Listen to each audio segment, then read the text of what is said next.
Hi అండి, అందరికీ నమస్కారం. Welcome back to my channel. ఈరోజు వీడియోలోని మిల్ మేకర్ ఎగ్తో టేస్టీగా పలావ్ని ఏ విధంగా తయారు చేసుకోవాలో ఈ వీడియోలో నేను మీకు చేసి చూపించబోతున్నాను. ఈ ప్రాసెస్లో కనుక పలావ్ చేసుకున్నట్టయితే దీనికోసం ప్రత్యేకించి కర్రీ చేసుకునే అవసరం ఉండదు. ఇలాగే డైరెక్ట్గా తినేయచ్చు, లేదంటే ఉల్లిపాయ ముక్కలతో కూడా సర్వ్ చేసుకోవచ్చు. సో ఇప్పుడు టేస్టీగా మిల్ మేకర్తో పలావ్ ఏ విధంగా తయారు చేసుకోవాలో ఆ ప్రాసెస్ చూసేద్దాం. ఫస్ట్ స్టవ్ మీద కుక్కర్ పెట్టుకుని అందులో స్పూనున్నర దాకా నూనె పోసుకోవాలి.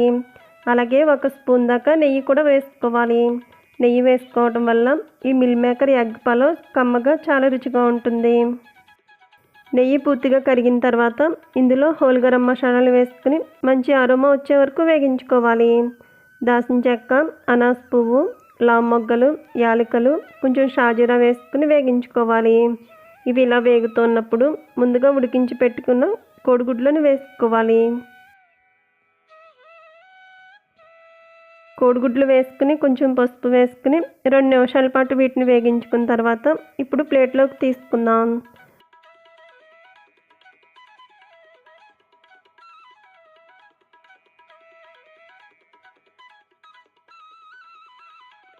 ఇప్పుడు ఇదే ఆయిల్లో చిన్న ఉల్లిపాయలు వేసుకోవాలి. అలాగే బిర్యానీ ఆకు వేసుకోవాలి. స్పైసీకి సరిపడా పచ్చిమిర్చి చీలికలు వేసుకోవాలి. అలాగే 2 రెమ్మలు కరివేపాకు వేసుకుని వీటిని 2 నిమిషాల పాటు వేగించుకోవాలి. ఇవి ఇలా వేగుతున్నప్పుడు ఫ్రెష్గా దంచి పెట్టుకున్న అల్లం వెల్లుల్లి పేస్ట్ వేసుకోవాలి. ఈ అల్లం వెల్లుల్లి పేస్ట్ని కూడా పచ్చివాసన పోయే వరకు వేగించుకోవాలి. ఇవి ఇలా వేగుతున్నప్పుడు ముందుగా ఉడికించి పెట్టుకున్న మిల్ మేకర్ను వేసుకోవాలి.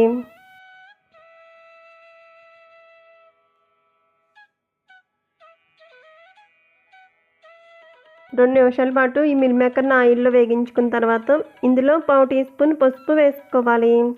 అలాగే రుచికి సరిపడా రాళ్ళ ఉప్పు వేసుకోవాలి. ఇప్పుడు ఇందులో స్పైసీకి సరిపడా కారం వేసుకోవాలి. అలాగే 1 స్పూన్ దాకా హోమ్మేడ్ పలావ్ మసాలా పొడి వేసుకోవాలి. ఈ పొడులన్నీ వేసుకున్న తర్వాత ముందుగా ఆయిల్లో వేగించి పెట్టుకున్న కోడిగుడ్లను కూడా ఇందులో వేసుకుని ఒకసారి అంతా కూడా బాగా కలిసేటట్టు కలుపుకోవాలి.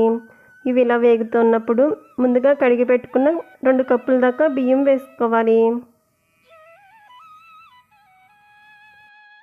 బియ్యం వేసుకుని మరో 2 నిమిషాల పాటు ఇవి అన్నీ కూడా బాగా కలిసేటట్టు కలుపుకుని ఆయిల్లో వేగించుకున్న తర్వాత 2 కప్పుల బియ్యానికి 4 కప్పుల దాకా వాటర్ పోసుకోవాలి.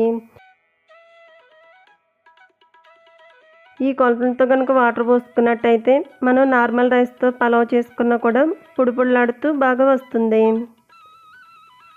4 కప్పుల దాకా వాటర్ పోసుకున్న తర్వాత ఒకసారి కలుపుకొని కుక్కర్ మూత పెట్టి 2 విజిల్స్ వచ్చే వరకు ఉడికించుకోవాలి. కుక్కర్ 2 విజిల్స్ వచ్చిన తర్వాత మంటను లో ఫ్లేమ్లో పెట్టుకుని మరో 5 నిమిషాల పాటు ఉడికించుకుని స్టవ్ ఆఫ్ చేసుకోవాలి.